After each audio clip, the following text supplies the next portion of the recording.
diplomada en enfermería y pues ella tiene en su centro en San Tomás implantado un programa de PDA. Entonces, bueno, pues tiene ya una experiencia en lo que es la implantación y la puesta en práctica y que ha tenido a bien compartirlo hoy con nosotros. Gracias.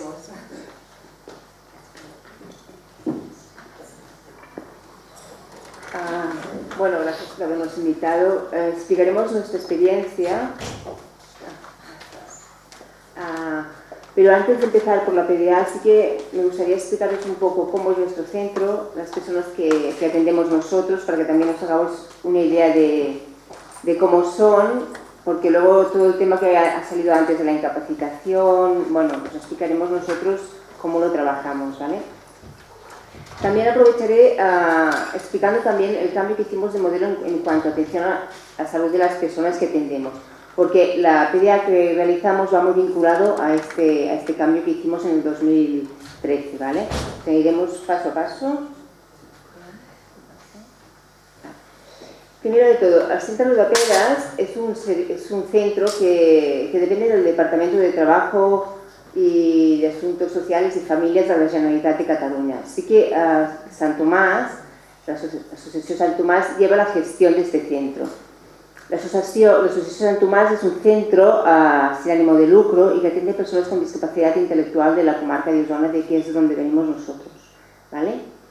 Atendemos a 56 personas adultas, todas ellas con discapacidad intelectual y que están gravemente afectadas. Muchas de ellas tienen problemas de salud física y además tienen problemas de salud mental, ¿vale? En este caso, que hablamos de incapacitación, todas las personas que nosotros atendemos están incapacitadas. Por tanto, las PDAs que nosotros, por ejemplo, hemos realizado, las hemos hecho con sus tutores legales, ya sean familias, hermanos o fundaciones tutelares, ¿eh? Todos consideramos que tienen un 100% de complejidad, es decir, todos los consideramos PCCs, que es lo que hablaba antes Cristina, ¿no? Pacientes crónicos complejos. Por tanto, todos ellos son candidatos pues, a hacer una PDA. Hay un 25% de personas que tienen enfermedad mental y un 85% pues, que toman muchísima medicación, ¿no?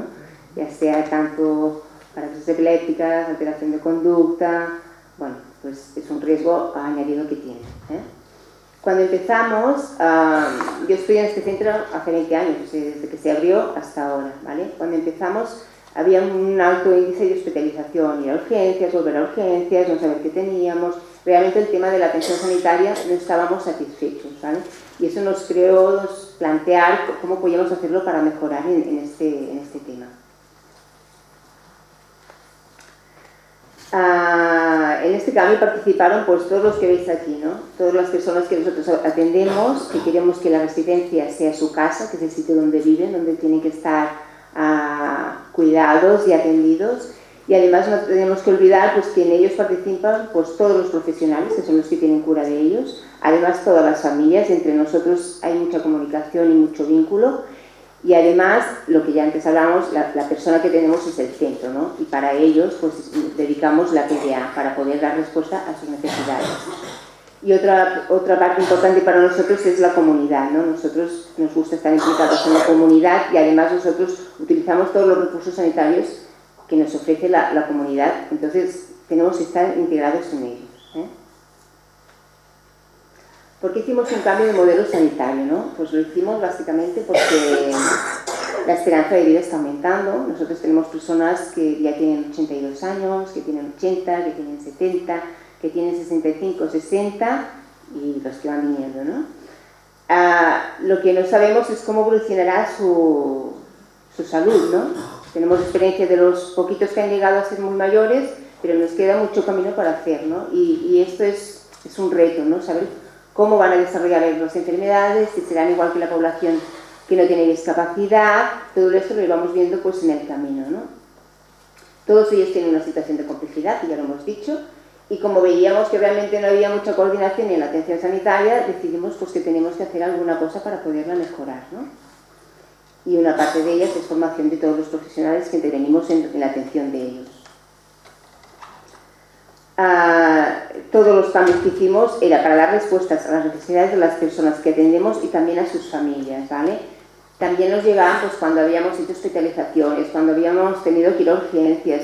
La experiencia no era satisfactoria, las personas, las familias no se sentían bien tratadas, no se sentían entendidas, ¿no? Y entonces pensamos que teníamos que hacer alguna cosa para que las personas que tienen que atender a las personas que nosotros atendemos supieran un poco quiénes somos, qué necesitamos y cómo nos podíamos ayudar mutuamente, ¿eh?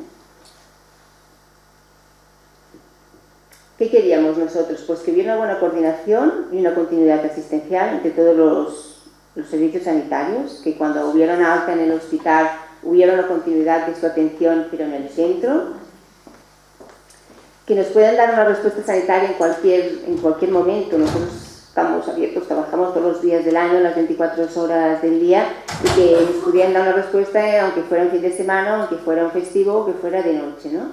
Para nosotros esto era muy importante. Que la persona que atendían pudiera estar el máximo de tiempo en la residencia, que es su hogar, ¿no? Que los traslados fueran los justos y necesarios. Tener en cuenta cuáles eran las preferencias de la persona y de su entorno, ¿vale? Lo que hablábamos antes, las personas que nosotros atendemos, muchos no tienen capacidad de comunicación. Algunos sí, los pocos que se pueden comunicar sabemos también qué es lo que prefieren. Los que no pueden hacerlo, su motor son las familias, son ellos los que nos dicen qué es lo que prefieren para sus familiares, ¿vale? Y que pudieran participar pues todos, desde las personas que atendemos, a las familias y también a los trabajadores, porque son ellos los que muchas veces tienen que hacer el impasse de ir a la residencia, ir al hospital, y también que supiéramos un poco ellos cómo eran sus vivencias. ¿Qué es lo que hicimos para conseguir todo esto, ¿no? Pues todas las actuaciones preventivas y de promoción de la salud para evitar que tuviéramos que ir antes a algún centro sanitario, protocolizar todos los problemas de salud prevalentes, por ejemplo, todo el tema de crisis epiléptica. Bueno, yo me imagino que vuestro centro debe ser más o menos como el nuestro, o tenéis diferentes servicios. Creo que es así, ¿eh? Pues crisis epilépticas, qué hacer en caso de alteración de conducta, qué hacer delante de fiebres, qué hacer delante de problemas de estreñimiento, ¿no? Pues tenerlo todo muy bien escrito, muy bien pautado, y que todo el mundo sepa qué es lo que se tiene que hacer.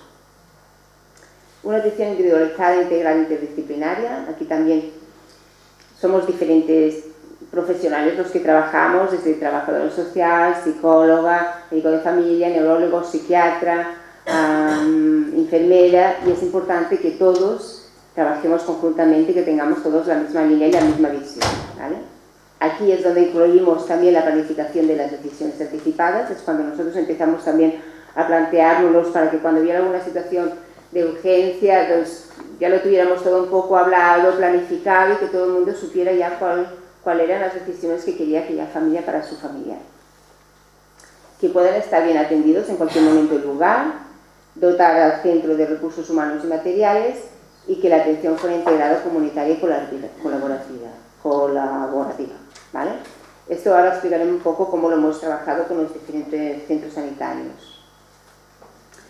¿Cómo lo hicimos? Hicimos que los profesionales de la salud formaran parte de nuestro proyecto. Entonces, esto es trabajo sobre todo en cuanto a nuestra dirección, nuestra directora, que es una persona muy perseverante, muy insistente, y bueno, la copia de ir insistiendo con los diferentes responsables, ya sea del hospital, ya sea de las áreas básicas, ya sea del servicio de emergencias, ya sea de la atención continuada, pues poniéndose en contacto con ellos. Intentamos siempre al menos una vez al año hacer una reunión.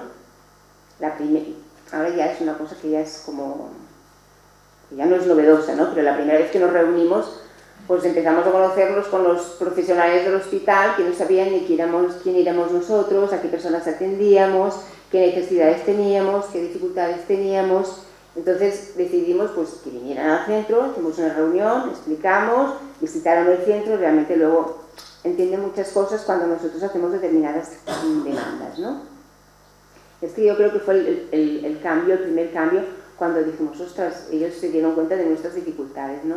A partir de ahí la verdad es que establecimos un buen diálogo, conseguimos, por ejemplo, pues tener de cada especialidad un referente, ¿no? Tenemos un referente por especialidad, de traumatología, de otorrino, de oftalmólogo, de medicina interna, de que a la hora de programar las visitas médicas pues nos tengan en cuenta y que no nos den una radiografía a las 9 y la visita con el trauma a las 12, por todas las dificultades que nos comporta pues ir personas con sillas de rueda, pues la parte administrativa del hospital pues también fue una de las personas que también asistieron, ¿no? Que a la hora de intentar gestionar estas cosas que pueden ser pequeñas para ellas, pero para nosotros pues realmente son dificultosas, ¿no?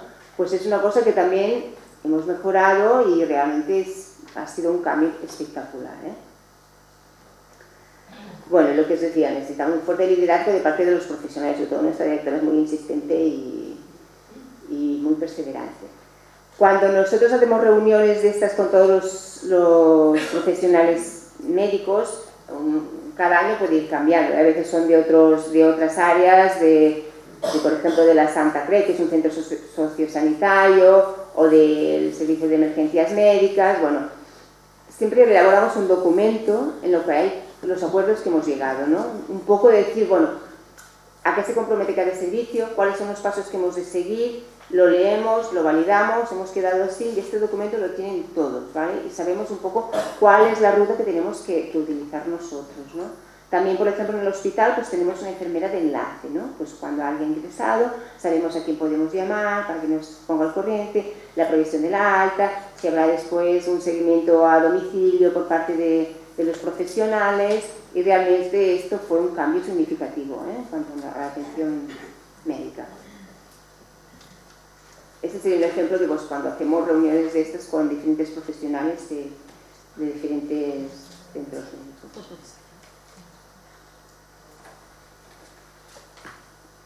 Estos son otros puntos que también nosotros ponemos mucho énfasis, ¿no?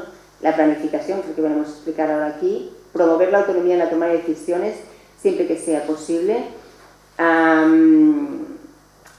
Sí que he hablado antes que todas las personas están incapacitadas en nuestro centro, pero sí que es verdad que, por ejemplo, algunas personas de las que atendemos sí que tienen lenguaje y pueden expresar sus deseos, ¿no?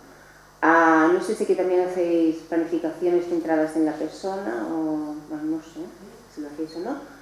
Nosotros hicimos también una, es un plan para avanzar, que es en catalán, para conocer el ELP, que creo que se llama.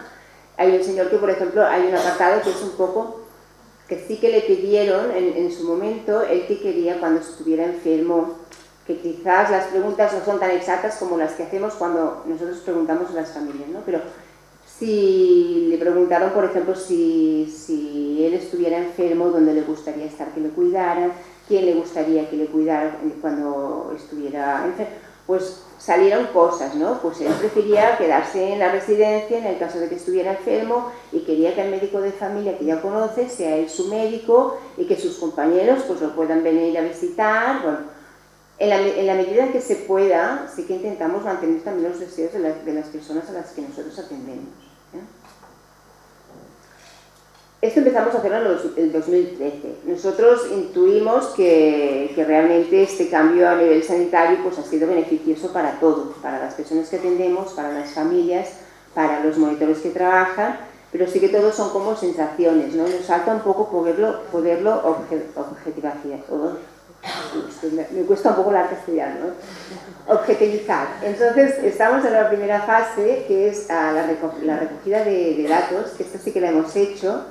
Hicimos entrevistas en grupos focales de profesionales, en grupos focales de familias, sobre un poco de cómo ellos habían vivido este cambio, si realmente habían notado pues, que habían habido mejoras a nivel de la atención, si todo el tema del PIC, porque sí que nosotros lo cobraba antes la Cristina, que es el plan individual y que está colgado en la historia clínica compartida, todas las personas que nosotros tenemos en el centro tienen el PIC elaborado, ¿vale? Si realmente el hecho de que estén en el PIC ha contribuido a mejorar la atención, bueno, todo esto se fue preguntando. Ya hay unas conclusiones que ahora estamos un poco recogiendo y nos falta la última fase que sería el análisis, ¿no? Poder marcar unos indicadores para que realmente podamos tener unos datos más objetivos del trabajo que hemos estado haciendo. Bueno, lo que os decíamos, todo el mundo tiene el PIC hecho en las plataformas de información compartida. Un 36% de las personas que atendemos tienen la PDA elaborada. Los cambios que hemos notado es que no hace falta que vayamos al hospital cada vez, podemos hacer muchas consultas, ya sea vía mail, ya sea vía telefónica. En este sentido también nos ha facilitado mucho, porque a veces ibas a una visita que ibas con la persona a visitar y casi que no se había visto la persona, que era solamente un trámite que tienes que ir para, pues todo esto nos lo ahorramos, ¿eh? Soluciones de atención intermedia también, cuando nos dan alta hospitalaria, pero que todavía necesitan un seguimiento con tratamiento endovenoso, pues ellos se desplazan al centro, vienen a hacer las visitas y no tienen que moverse ellos de su entorno de confort, ¿eh?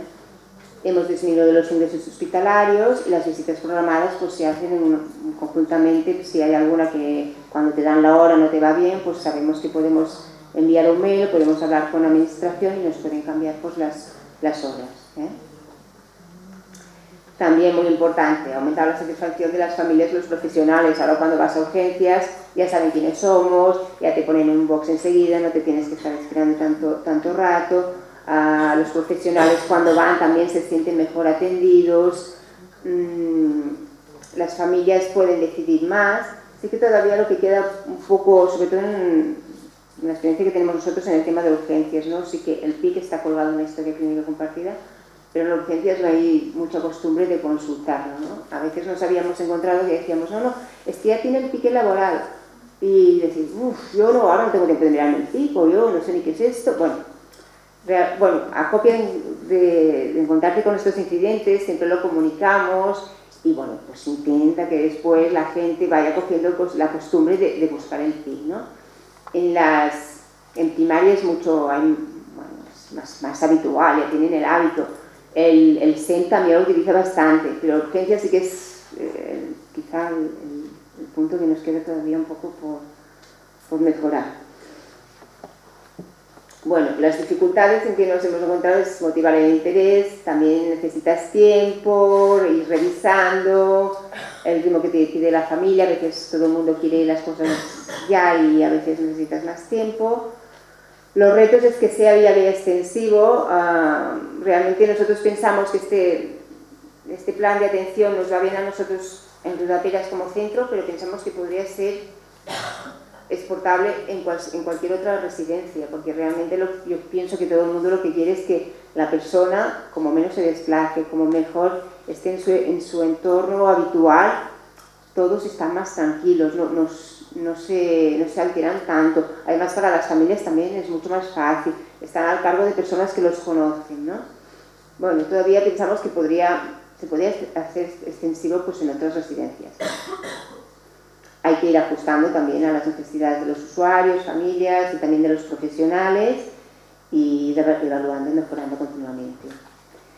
Las recomendaciones es siempre validarlo y compartirlo con los diferentes agentes sanitarios, que es lo que nosotros intentamos hacerlo cada año, informar también a las familias de este proceso, que todo es cambiante y abierto, no hay nada cerrado, que las PDAs estén en el PIC, que estén en la historia compartida, que respondan a las preferencias de estas personas.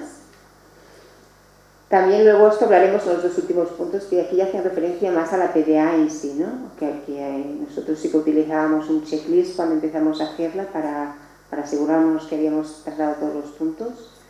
Hacer los acuerdos, que también una vez la hemos hecho pasamos a la familia los acuerdos, y luego hay que validarlos con la familia y colgarlo en la historia clínica compartida. Ahora sí que entraría más en lo que es las planificaciones en sí y cómo nosotros empezamos a hacerlo, ¿eh? Bueno, primero de todo, cuando empezamos, ninguno de nosotros teníamos ni idea de las planificaciones de decisiones anticipadas, así que lo primero que tuvimos que hacer fue formarnos, ¿no? Teníamos la suerte de contar con el médico de familia, que él sí que estaba bastante formado en este campo y nos ayudó bastante. Empezamos a leer, fuimos a formaciones y empezamos también a revisar bibliografía, pero que fuera ya con personas con discapacidad intelectual. Sí que es verdad que nos costó bastante encontrarla, encontramos más en modelos anglosajones, pero sí que hablaban muchas personas con discapacidad intelectual pero ligera. Nosotros atendemos a personas con discapacidad severa y aquí sí que no encontramos, bueno, pues mucha bibliografía, así que sobre lo que habíamos leído y lo que sabíamos fuimos haciendo sobre la marcha.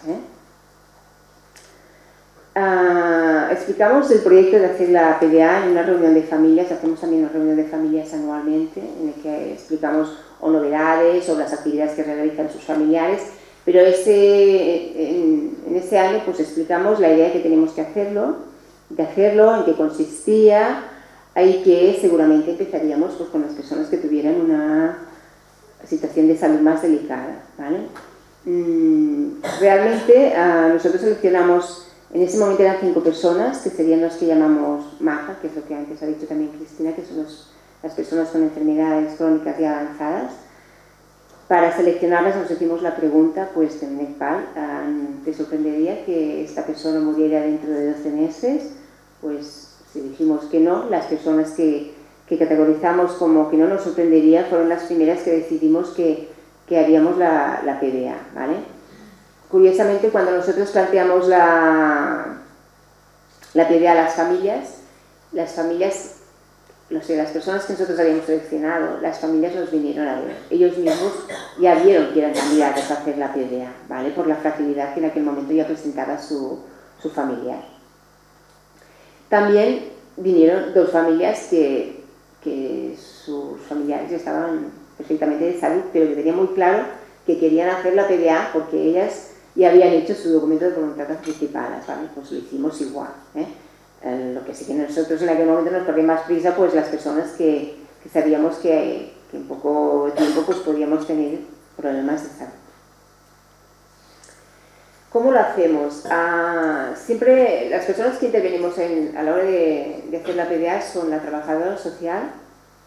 Bueno, antes salían las diferentes personas con Cristina.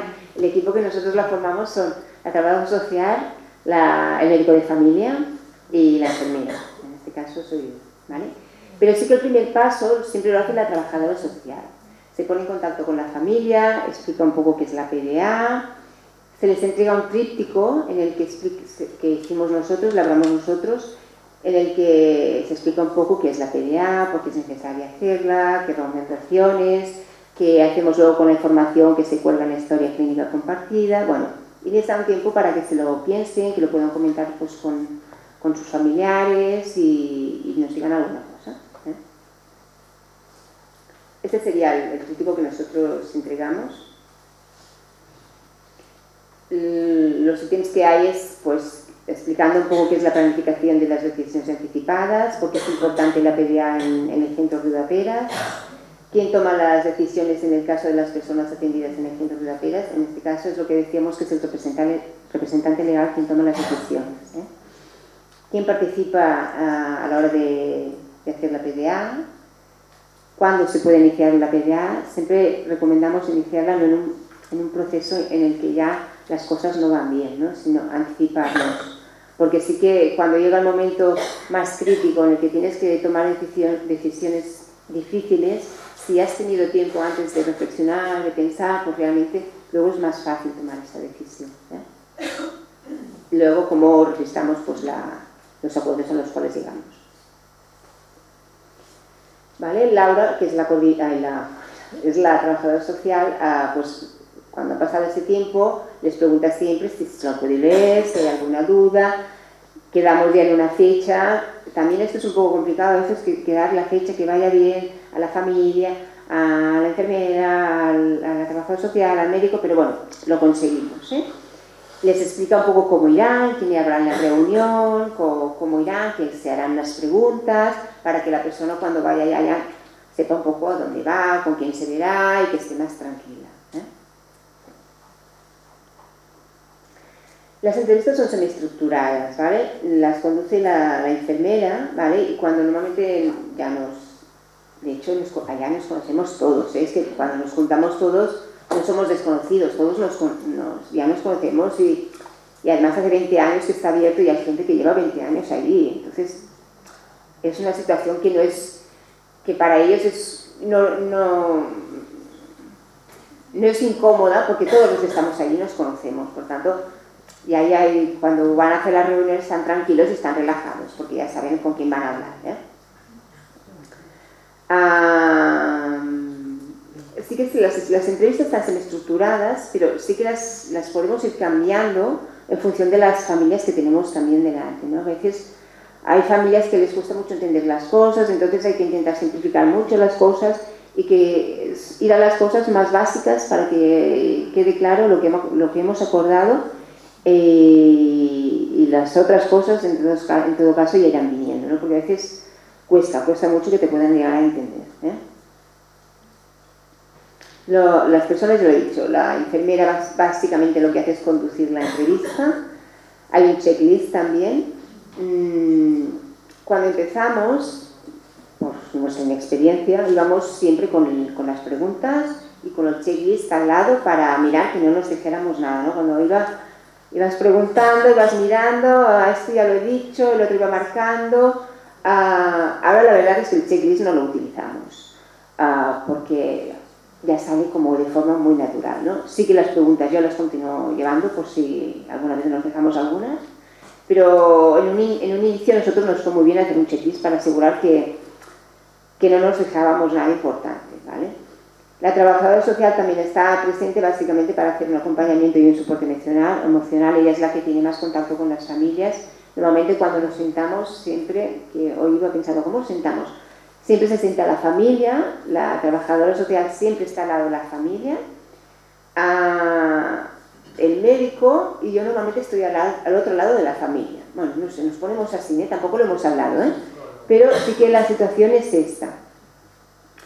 A las reuniones que hacemos estas pueden venir, siempre les decimos, familiar puede venir acompañado de otro familiar, puede venir acompañado de una persona de confianza, de un amigo o una amiga que quiera que esté con ella en aquel momento, pero también nos hemos encontrado en situaciones en que, por ejemplo, el representante legal es una hermana, pero son 6 hermanos, ¿no? En total son 7 hermanos, es igual. Y ella quería que estuvieran todos, pues hicimos la reunión con todos los hermanos y nosotros 3, ¿no? Que no es lo habitual, pero sí que a veces, por ejemplo en este caso, si el que es el responsable quiere, aunque sea la tutora legal, quiere compartir las decisiones con todo el resto de la familia, ¿no? O cuando a veces hay una madre que es la tutora, pero tiene pues 4 hijas, ¿no? Y quiere compartirlo, pues las reuniones se hacen con la madre y con quien haya decidido que venga también a la reunión,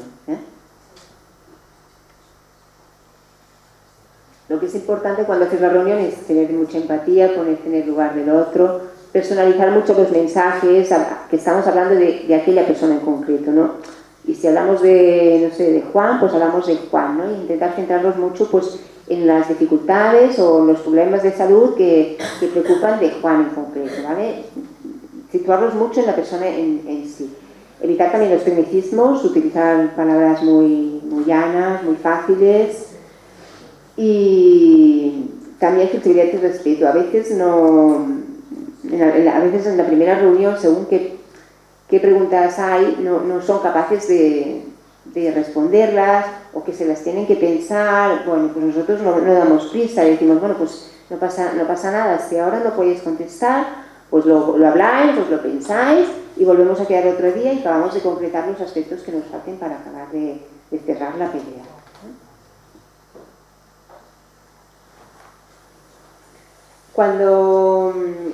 Esto es todo muy teórico en cuanto a cómo nosotros empezamos a hacerlo, Repito que ahora quizá nos saltamos cosas, pero lo explicaré tal como lo hacíamos entonces, porque creo que cuando empiezas es lo que te ayuda un poquito a situarte y a ser un poco estructurado, Bueno, cuando la primera es, pues si se han podido leer el tríptico, si han entendido todo lo que salía, si tienen alguna duda al respecto, si quieren que clarifiquemos algo antes de empezar la entrevista, ¿no?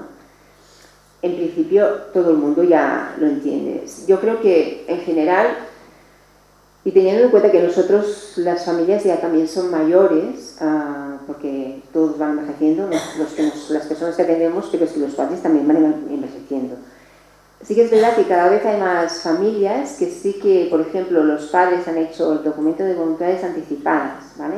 Entonces, cuando tú les planteas hacer una PDA, dicen, ay, pues es verdad, quizá también tenía que haber pensado yo qué hay que hacer con mi hijo, ¿no? Entonces ya no es un tema desconocido para ellos porque ya han pensado, pero han pensado por ellos, para ellos, no para su familia, ¿eh?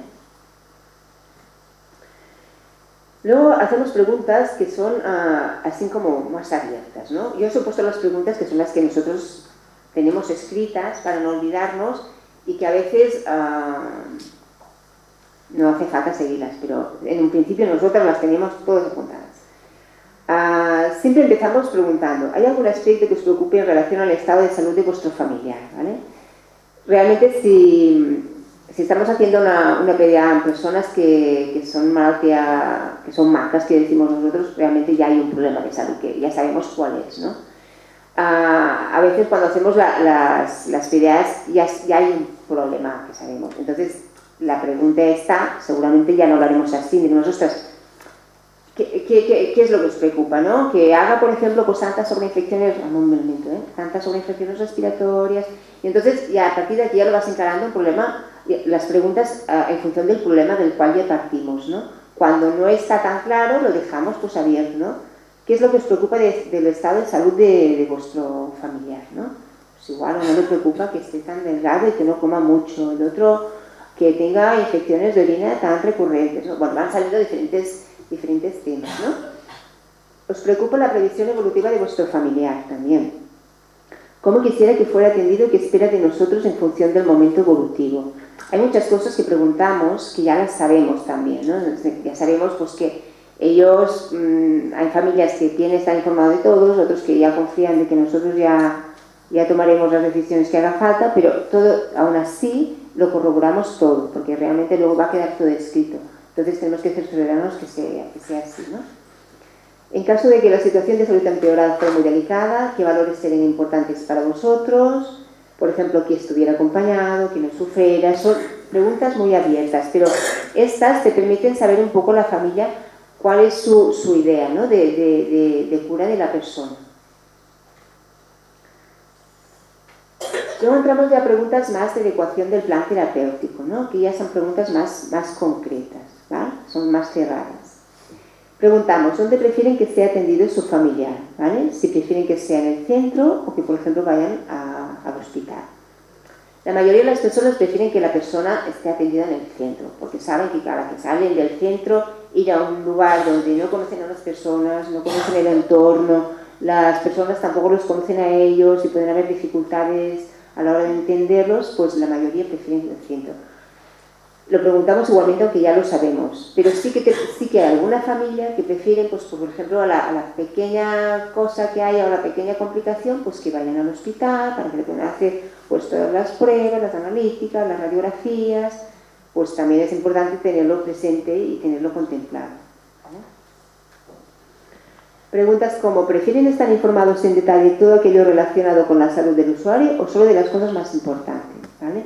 Hay familias, la mayoría, te dicen que no hace falta que le informes de todo, ¿no? Pues, por ejemplo, si alguien se ha caído y se ha tenido que suturar y lleva 2 o 3 puntos, pues no hace falta que nos informéis. Cuando vengamos nos lo decís, ya sabemos que vosotros sabéis lo que tengáis que hacer, ¿no?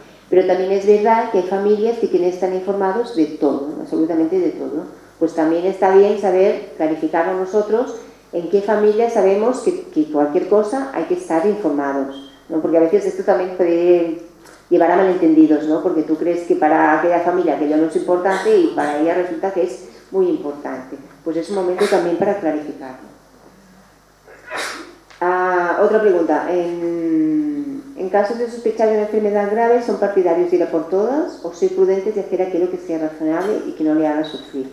Esta pregunta también nos ayuda mucho, ¿no? Porque te permite saber hasta qué punto la familia querrá ir a hacer todas las pruebas, todos los tratamientos que haya posibles, o decir, no, nosotros somos más de paliativos, no queremos marear mucho a la persona, si vemos que no hay un desenlace, que no hay un buen pronóstico, que no hay unas garantías, pues preferimos que la persona esté tranquila y que la podamos atender aquí, ¿no? Pues esto también lo preguntamos.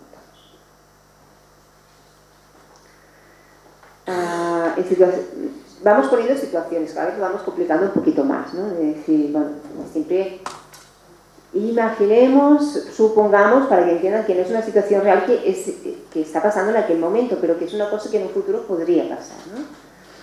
¿Dónde preferirían que estuvieran, ¿no? Si hubiera un mal pronóstico de vida? ¿Son más partidarios de los tratamientos intensivos? ¿Optarían por una orientación paliativa orientada al confort, al control de los síntomas y la calidad de vida?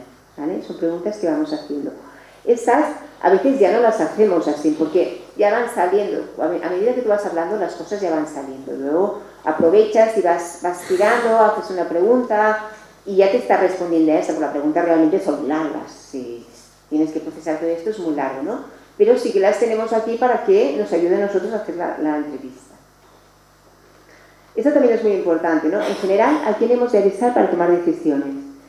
Si no podemos localizar a los representantes legales, ¿se sentirían cómodos si tomásemos nosotros las decisiones?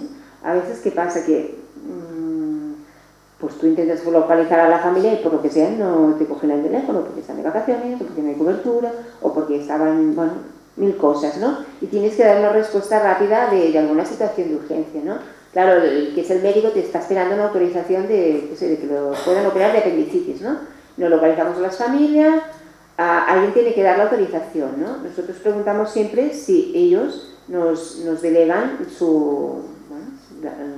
el derecho a decidir.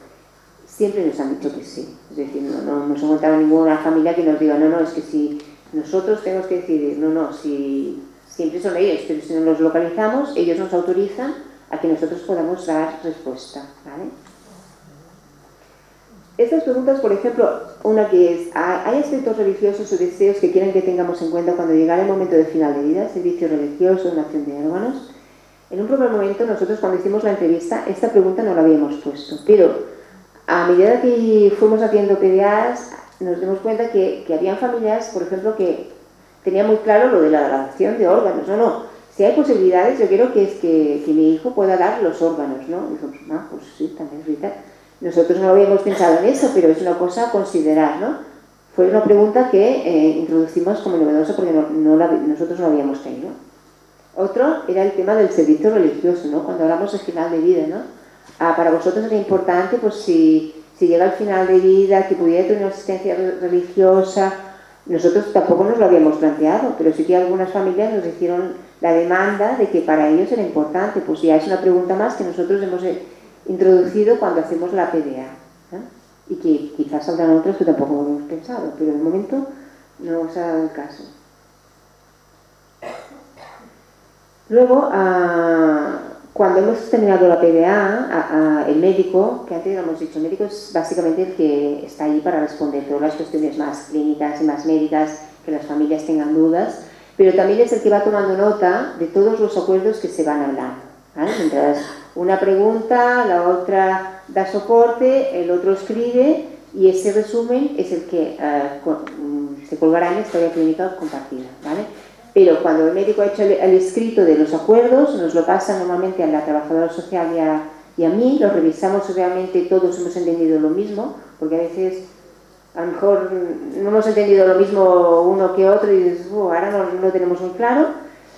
Si hay alguna cosa a cambiar, lo retornamos al médico, nos lo devuelve y nosotros los acuerdos los hacemos llegar a la familia. La familia se los lleva, los comparte pues, con sus familiares o con las personas que estaban en la reunión y si les parece que todo lo que habíamos dicho está correcto, pues entonces ya lo retornamos al médico y entonces se cuelga en la historia clínica compartida. De esta manera todas las personas sanitarias tienen acceso a los acuerdos que se han llegado en esa reunión.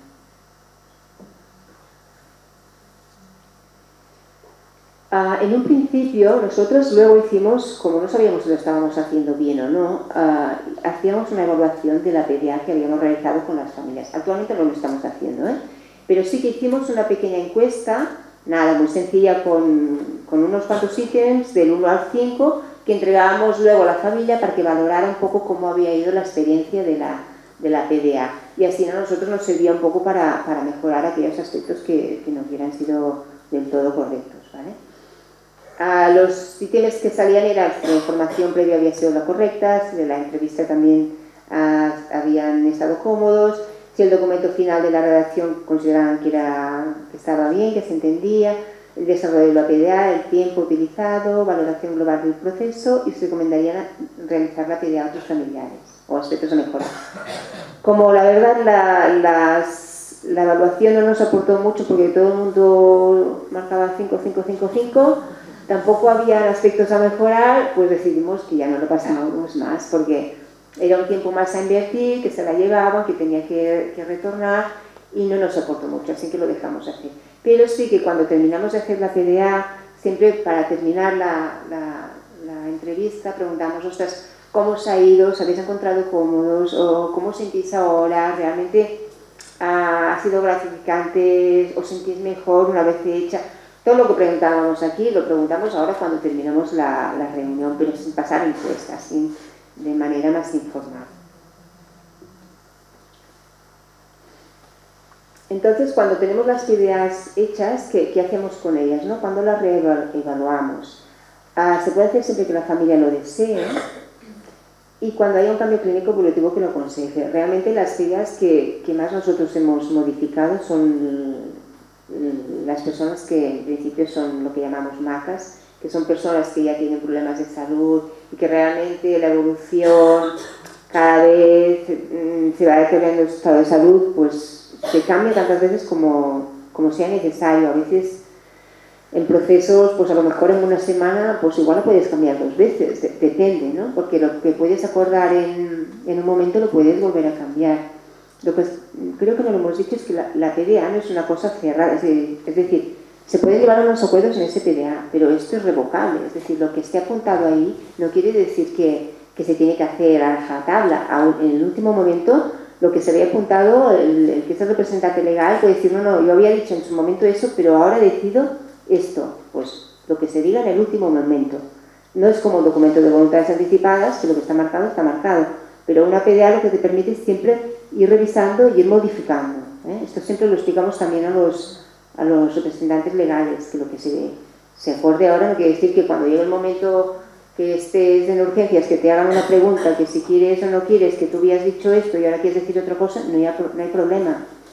O sea, esto es lo que tiene también de ágil la PDA, que no es una cosa cerrada, puedes ir cambiándola y lo que estés colgado en la historia no es lo definitivo. Pero sí que si, por ejemplo, la familia no se localiza, tener una PDA en la historia clínica compartida te orienta, sobre todo los profesionales sanitarios, que sabes un poco cuál es la orientación que tiene esa familia, ¿no? Si son de personas más, pues una orientación más paliativa, si son personas pues más intervencionistas, de intentar hacer lo máximo para salvar la vida de aquella persona, y en ese sentido también les va bien. Y en otras personas, en los hechos también, pues cada 2 años revisarlas, y volver a hablar con las familias, revisar lo que habíamos acordado y comprobar si realmente siguen siendo las mismas decisiones que habían tomado en aquel momento. Esto es un poco está en catalán, pero es un poco la temporalización que hacemos, ¿no? Realmente intentamos que como máximo sean 2 meses entre que empezamos, que el primer contacto, que ya pasa 1 o 3 semanas, que conseguimos hacer la entrevista, que redactamos el documento, que el documento se entrega a las familias y que después este documento se cuelgue en la historia, ¿vale? Intentamos que sean 2 meses, no más. Las conclusiones que nosotros hemos llegado una vez hemos hecho las PDAs, ¿no? Las familias una vez han hecho la PDA se sienten aliviados, están satisfechos de hablar de este tema. Únicamente nos hemos encontrado, pero es una única familia que sí que intentamos hacer la PDA, pero la familia nos dijo que no estaba preparada para hacerla, y realmente pues es la única familia que no la hemos hecho.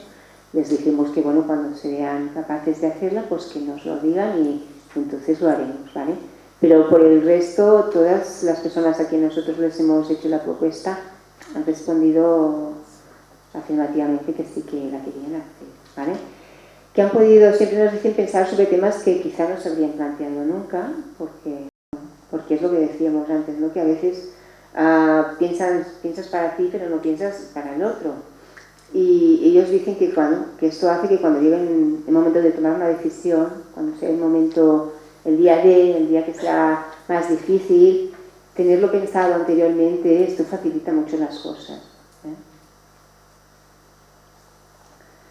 Esto nos lo dicen todos, que es más fácil siempre tomar decisiones para uno mismo que para otro. Porque, que es lo que también habla Cristina, ¿no? Culpabilidad, lo habré hecho bien, no sé. Pero bueno, las personas a que atendemos nosotros están incapacitadas, entonces alguien tiene que tomar las decisiones por ellas, al menos en nuestro caso. Coinciden que todos quieren lo mejor para su hijo tutelado y cuando no saben cómo quiere decidir alguna pregunta, toman la decisión que tomarían para ellos mismos.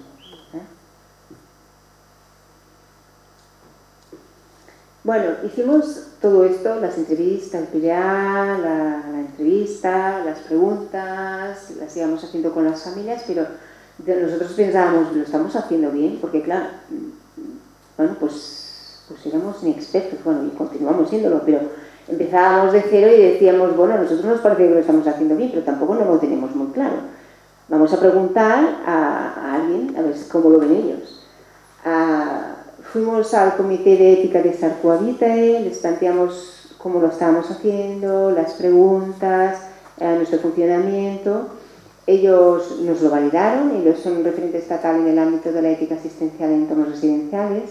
Ellos nos recomendaron en un principio, y lo hicimos en un principio, luego lo dejamos de hacer, pero sí que nos recomendaron que los acuerdos a los cuales llegábamos, que eran lo que estaba todo escrito, lo que colgábamos, una historia clínica compartida, que los firmáramos, porque era una cosa como un compromiso por las dos partes, ¿no?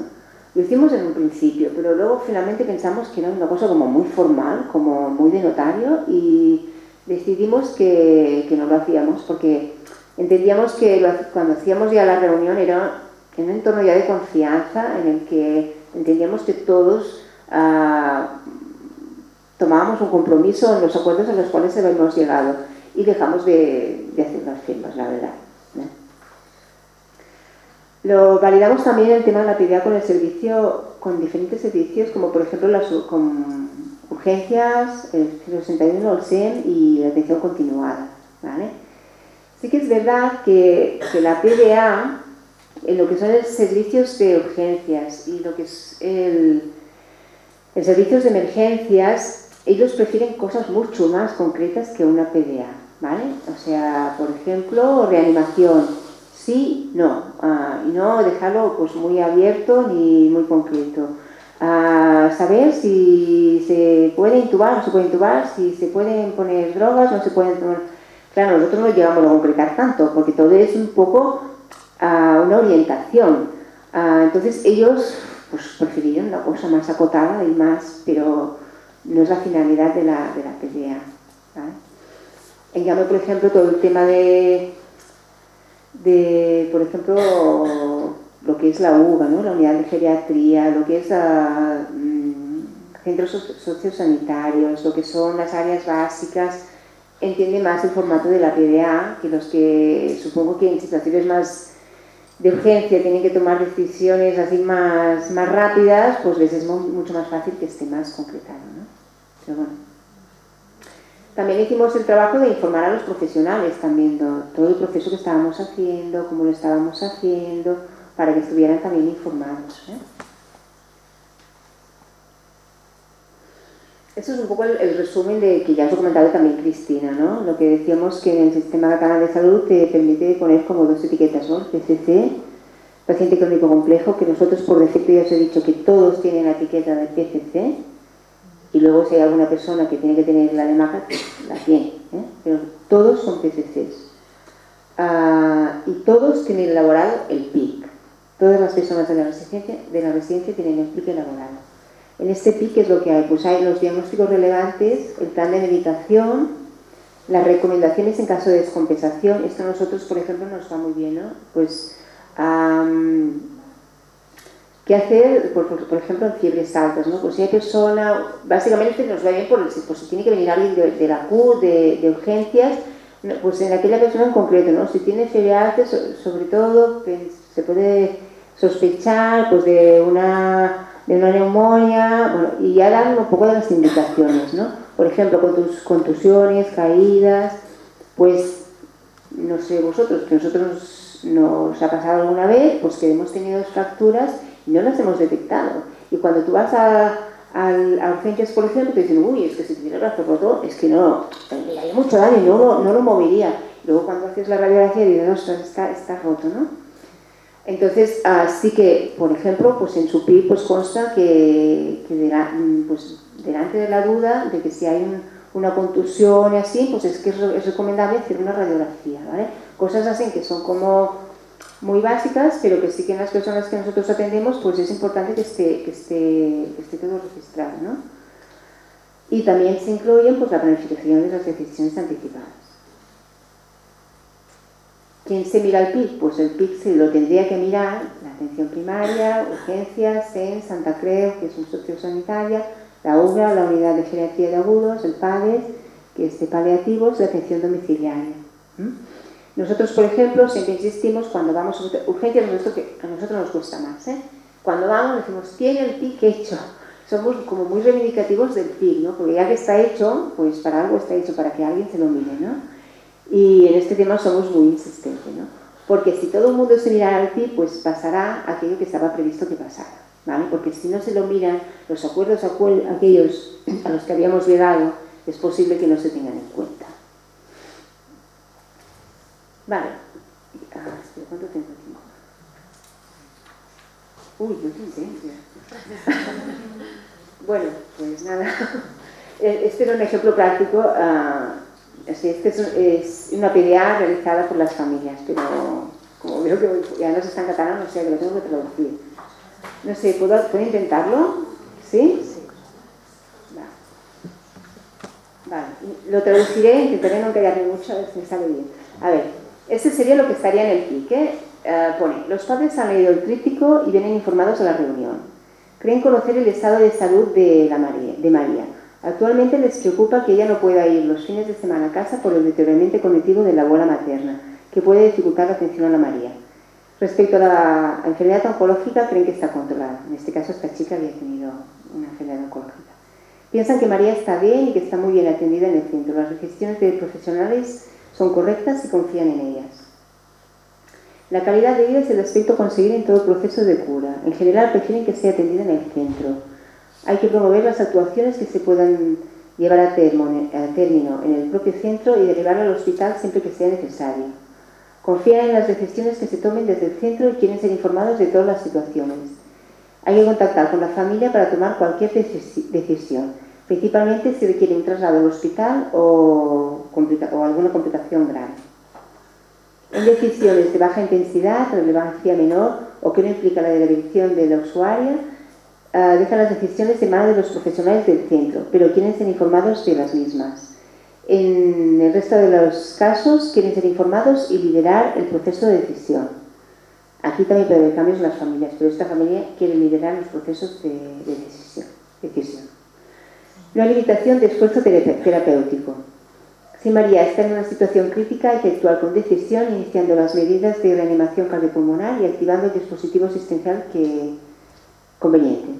En caso de sospecha de enfermedad grave con posibilidades de curación, son partidarios de hacer el estudio diagnóstico y tratamiento necesario.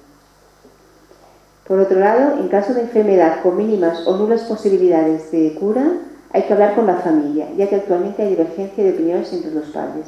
Aquí no se ponían de acuerdo. Entonces, como no se ponían de acuerdo porque cada uno tenía una visión distinta, lo dejamos así en abierto y cuando llegara el momento, entonces se tendrían que poner de acuerdo. Los padres han estado de acuerdo en que la información de la PDA se ponga en la historia clínica compartida siempre que la confidencialidad del acceso esté garantizada, pero quieren estar al caso compartiendo y autorizando el contenido que se diga.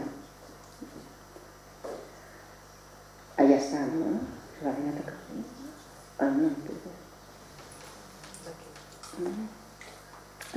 Las decisiones inmediatas se pueden consultar con los padres. En caso de no localizarlos, tomará las decisiones su hermano. En caso de no poder contactar con la familia, esta confiará en ello en lo que decida los responsables del centro. El componente espiritual es importante para María y su familia y querrían que en la etapa final de vida recibirá el acompañamiento del servicio religioso. Esta información ha estado validada en ruta con los familiares y están de acuerdo. Y ya está, así que ya no basta. Vale, pues nada, gracias.